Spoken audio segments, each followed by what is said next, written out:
Si tu veux être parfait, va. Vends ce que tu possèdes, donne-le aux pauvres et tu auras un trésor dans le ciel. Puis viens et suis-moi. Ce texte se situe dans Matthieu 19, 21. Telle fut la réponse du Christ au jeune homme riche qui voulait savoir ce qu'il devait faire pour gagner la vie éternelle. Que voulait donc Jésus de ce jeune homme ? Il voulait tout.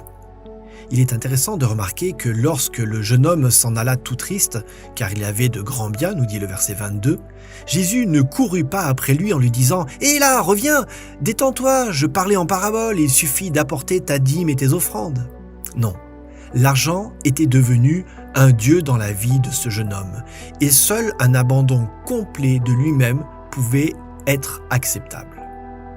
Si nous lisons la Bible honnêtement, nous conclurons que Dieu veut tout.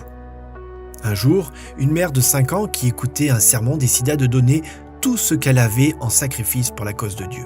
En rentrant chez elle, elle chercha parmi ses affaires ce qu'elle pouvait donner et se rendit compte que, dans son extrême pauvreté, elle n'avait rien d'utile ou de valeur à donner.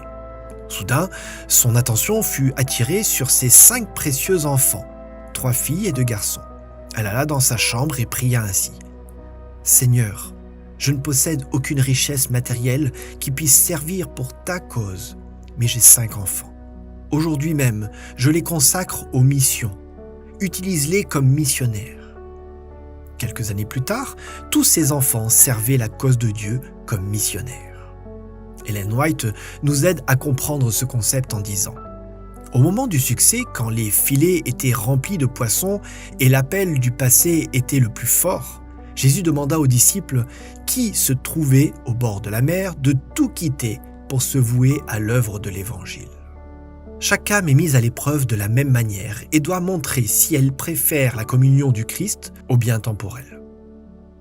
Nous trouvons cela dans Jésus-Christ, page 258. C'est vrai, Dieu s'attend à ce que nous lui abandonnions tout, nos dîmes et nos offrandes de promesses.